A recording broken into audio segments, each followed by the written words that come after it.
Well, welcome everybody back to my channel.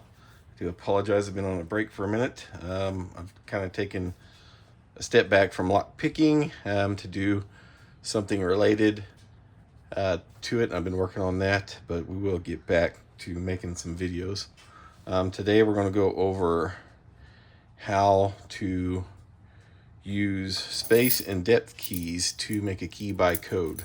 It's kind of the poor man's way of making a key. If you don't have a code machine.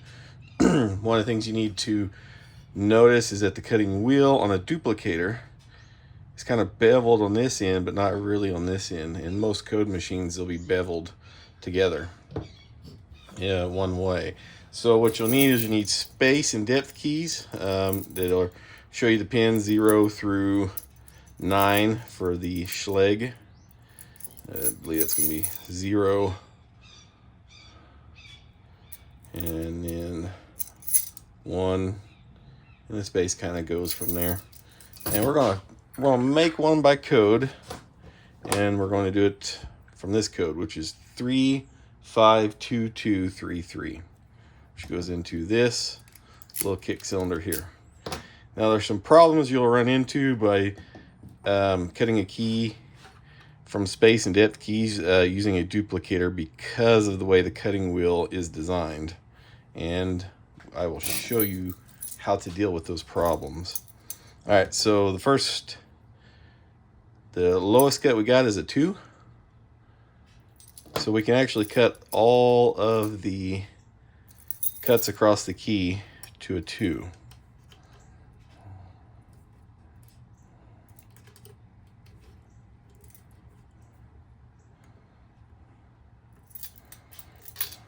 So we'll go ahead and make the cut.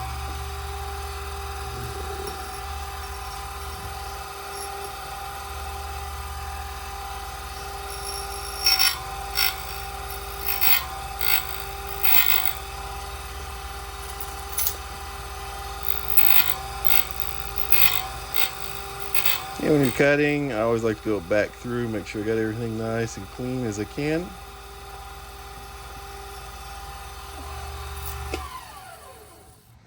And now the next lowest cut is a 3, which would be pin 1, 5, and 6. So we'll find the 3 key.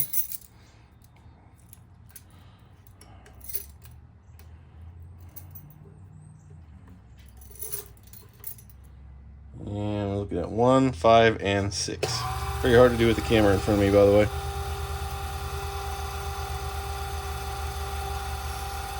1,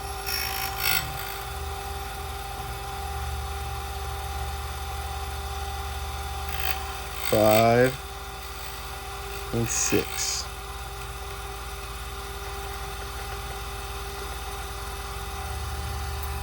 Okay. And the rest of the key was cut at 2, so the only thing left is 5, a 5 cut on number 2.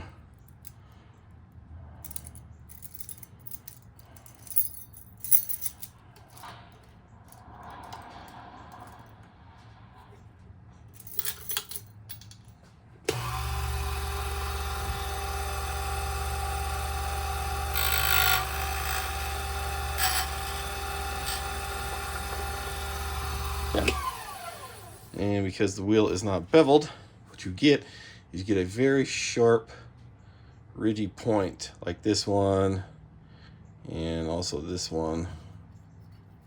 Get to focus here. This point here and this point here are not in great shape because it's not beveled on both sides. So there's 2 things you can do. You can eyeball it with the machine and kind of round it off, or you can even dial to the tip when you're going through. You can kind of run to the tip of the key, but not go over. But slipping over is really easy to do. So what you can do, because this key is not going to go into this cylinder at all. Went further than I thought, actually. So what you can do is you can freehand it with the machine, is what I do sometimes, but you can get you a file, and you don't want to put any pressure going down onto the key. You just kind of want to go through and let that file start rounding off that cut.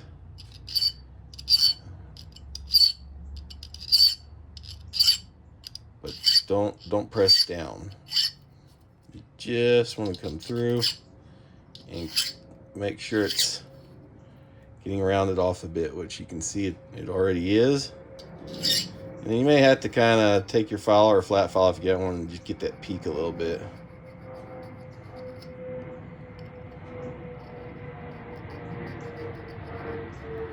You got a plane coming through. That's nice.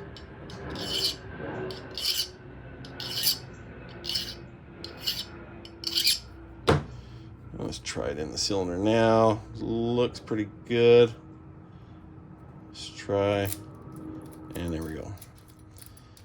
So that's just a problem that you're going to get when you're using a duplicator and with a cutting duplicator wheel on it. It's just going to give you really high ridges sometimes, especially on deeper cuts. So you just need to go through and just, don't press down, just press forward. Clean those edges up just a bit.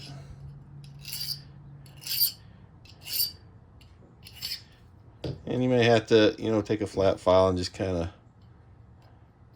clean the top edge up just a little bit.